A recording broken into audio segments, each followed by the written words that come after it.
Hope you enjoyed our previous lessons on the other pages of our Streamlit application dashboard. Today we are going to talk and create a script for stocks. Why it is named underpriced stocks, as I mentioned in the short video announcement, each stock has its own market price. That's the price that people are willing to buy, to pay for a stock, or to sell existing stock for that amount of money. But there's also other metrics which help to identify the stock price, and whenever the market price is lower than the calculated based on this metric's fair price, we are considering that as underpriced stock.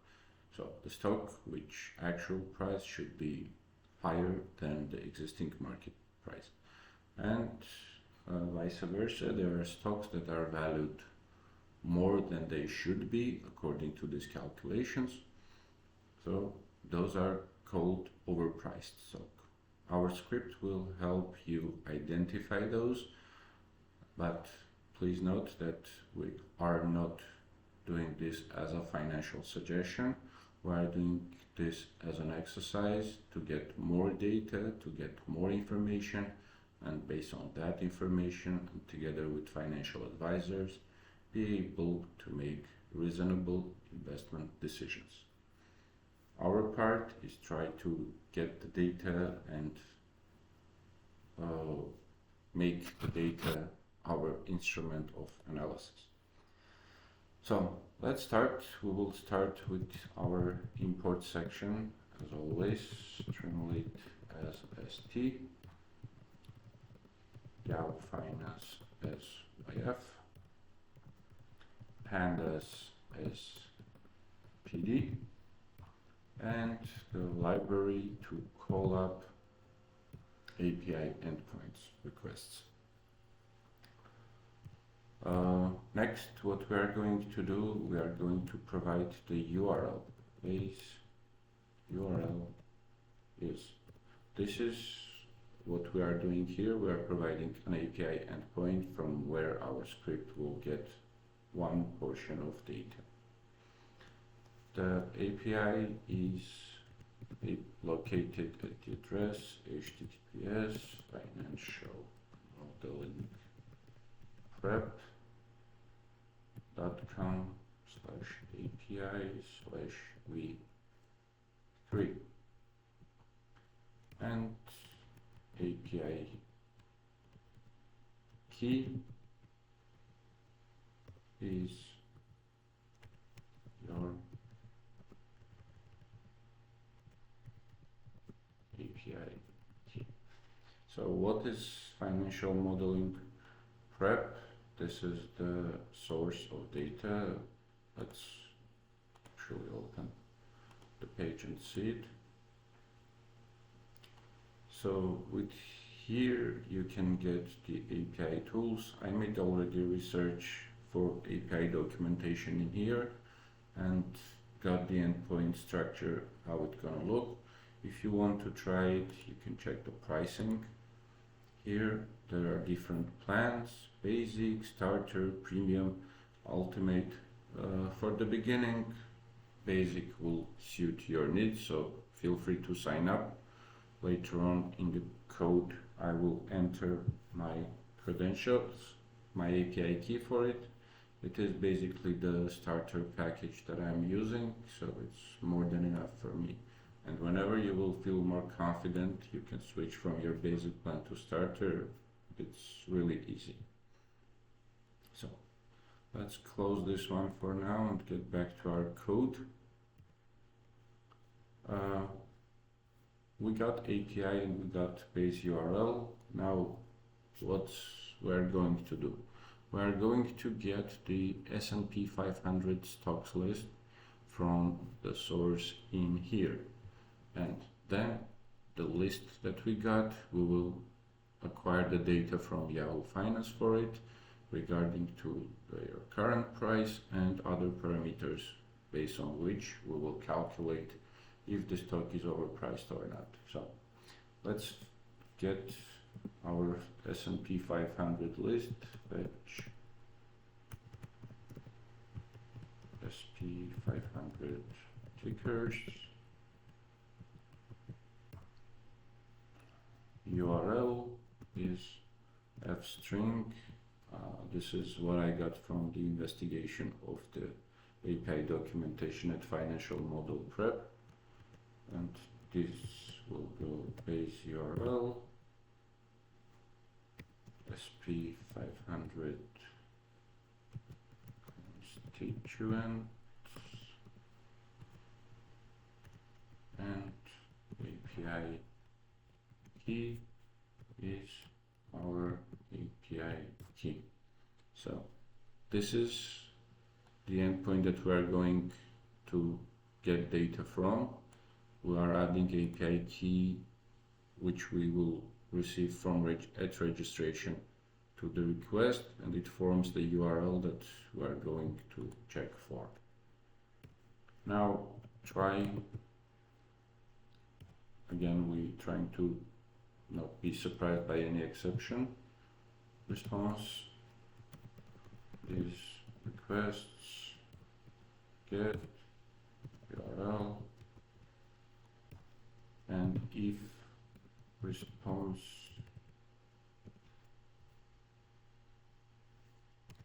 status code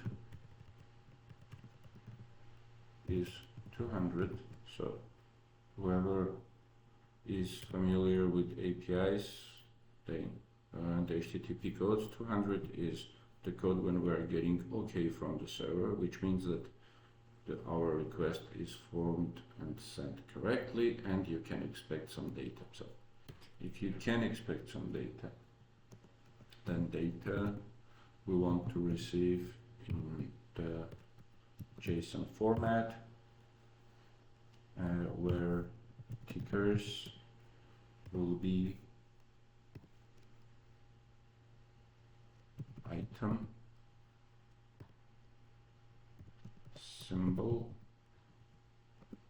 or item in data. Let's talk about this line.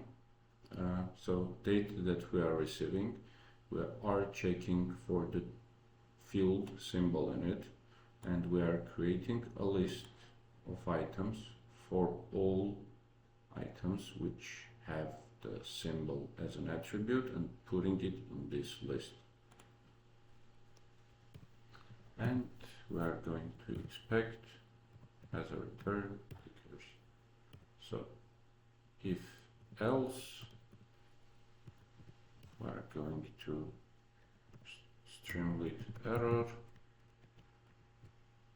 failed fetch tickers, and if you want to have a bit more information, status code is response status code, and for all of it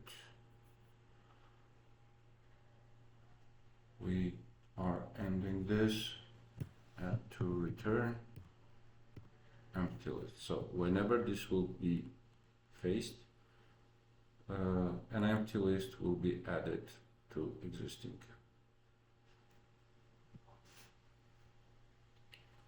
And we covered if and else. Let's cover also exception part. Except exception as st error request failed. And here again we are going to return empty list. Okay, we defined a function which is fetching the tickers for SP500 stock list. We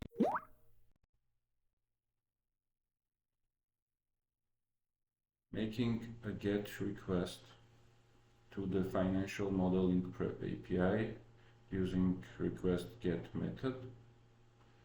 If the request is successful, then we extract the ticker symbols from JSON response and return them as a list. If it fails, we are returning just an empty list. And as again, we don't want to this method get too much load on the API endpoint, and we remember that we have limitation in quota, we are going to introduce here st cache resource.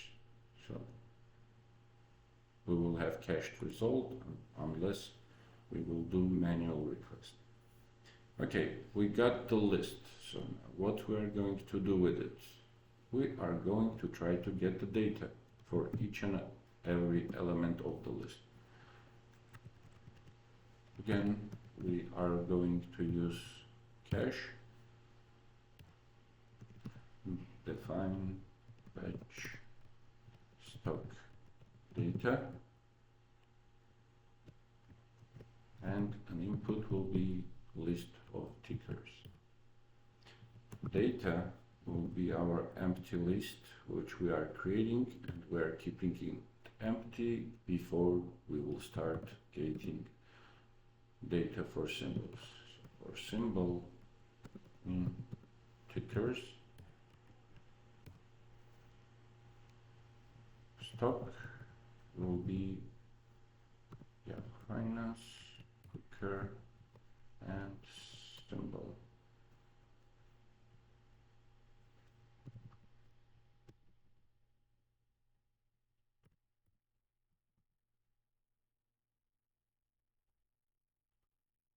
Again, we will try because exceptions, etc. Info will be stock and info. We are getting the data set for each stock from Yahoo Finance. And if current price in info and trailing EPS in info. This is current price, and this is one of parameters that we are going to get to analyze if the stock is overpriced or not, or underpriced. Current price will be stock info current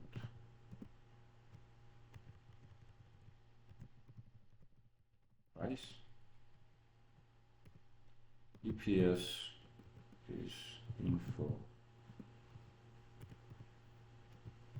trailing EPS. EPS basically this is an acronym which opens up as earning per share. One of the most important metrics to analyze how this stock behaves and how the company behaves and what are their earnings and basically what you can expect of your investment into this company. And now we are going to introduce another important metric, PE ratio, price per earning ratio. It will be info get trailing PE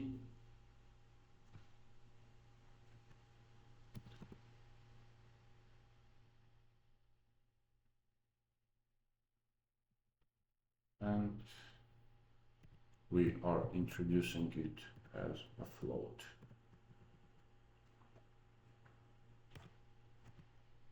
So most of the analytics are suggesting that PE ratio equal to 15 is a good PE ratio. So let's introduce this as a constant. So we have hard-coded target PE equal to 15, and based on this, let's have our fair value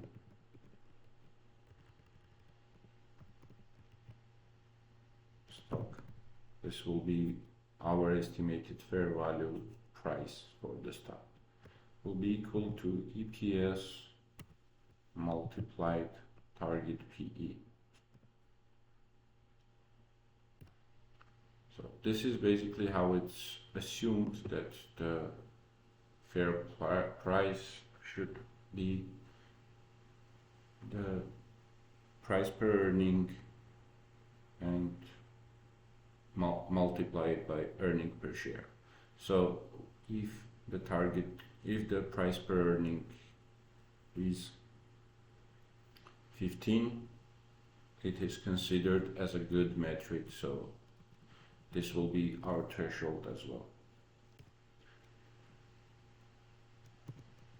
Underpriced. Now we want to check if the fair price is higher than the market price. So underpriced will be equal current price lower than a fair value. This is actually, as you can see, a Boolean value, so it can be either true or false. Price gap. Now this will be the difference between the market price of the stock and the actual and the fair value price of the stock. For that fair value stock minus current price divided to current price. So this will be our percentage of estimation, how the market price is different from the expected price. If we are doing this, if current price is available. If it's not available, then we will assume that the gap is 0. Now we got all these data and variables, and we got all empty list. So let's append our list. Data, append, and we are going to append it as a dictionary. Symbol. We did the similar for ETFs and cryptos. Here we appended this indicators, and the same done for ETFs. Or no, we just did it for crypto, so we will do for stocks as well. Symbol, current price, that would be current price.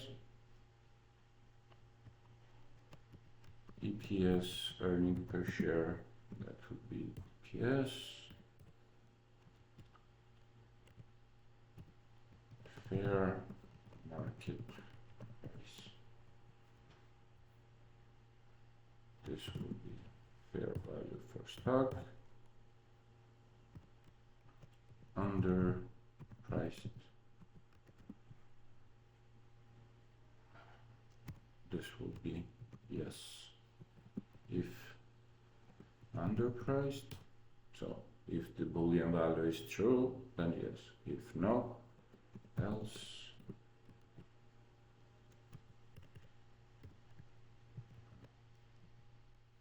And the price gap percentage will be price gap. With this appendage, we are also going to catch possible exceptions. Except exception SE. For these cases, print failed to fetch data. And now with all of this done, we want to return our list. So for that, but not the list as a list, but rather as a data frame for which we imported Panda. The data frame and our list of data. Okay, once more going over it, we defined the function fetch stock data. It takes a list of tickers and fetches their stock information using yfinance. We check if the stock is underpriced, comparing the current value to calculated value. Current price against the fair price. And we return the list of our data file with appended metrics and transform it into Pandas DataFrame. And again, our criteria here is to have if price to earning or price per earning ratio is 15, and based on that the earning per share multiplied by our E is considered our fair value for the stock. And then we are checking if the fair value is greater than current price, then we have our underpriced value as true. With all this preparational work, let's get to the Streamlit main application.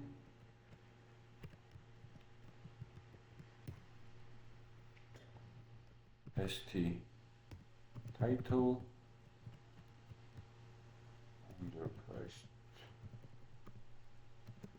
stocks in SP500 list. Tickers are fetch SP500 tickers, and if tickers list is not empty, st right, loading tickers of SP500, data frame of df variable will be fetch stock data for tickers, and then if not df empty. So if our data frame for fetching the stock data from here is not empty, in Streamlit we are displaying data frame of df. So our df, which will be data frame for this, the Panda data frame that we expecting to be returned, we are transforming it to be displayed in Streamlit dashboard. If not df empty, and if it is empty, what we are going to do at that time? We are going to simply announce that no data is available for selected tickers. So we couldn't get the data. And for this, if we will do right, unable to load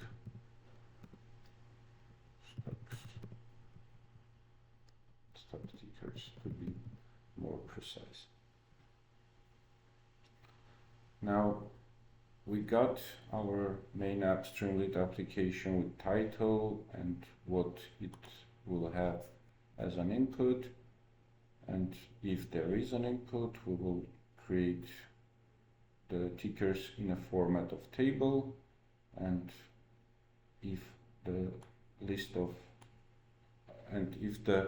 Pandas DataFrame that we exported from fetch stock data is not empty, then we will add the data frame into our Streamlit dashboard. So, and we also cut some possible exceptions or something that could go wrong, not to be surprised by the code running. If name equals main,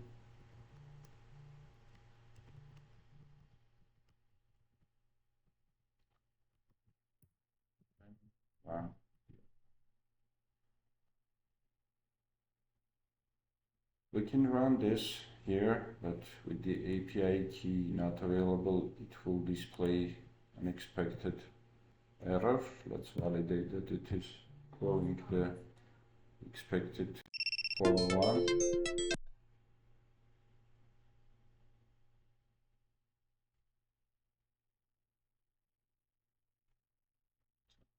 Yes, so I am going to wait for you to get familiar with the video and try to obtain your keys, and tomorrow while running the main application I will place my keys in the code for SP500 ticker fetching and display all in one. But sorry, I could not share the API key with you. That's the personal key and I am being charged for that. I hope you enjoyed this. Tomorrow we will meet and we will run the main dashboard to see how all of these are displayed. And before that, feel free to practice on your own and maybe make some optimization to the code or improvement. And we will meet tomorrow. Hope you enjoyed it. Thank you and next time.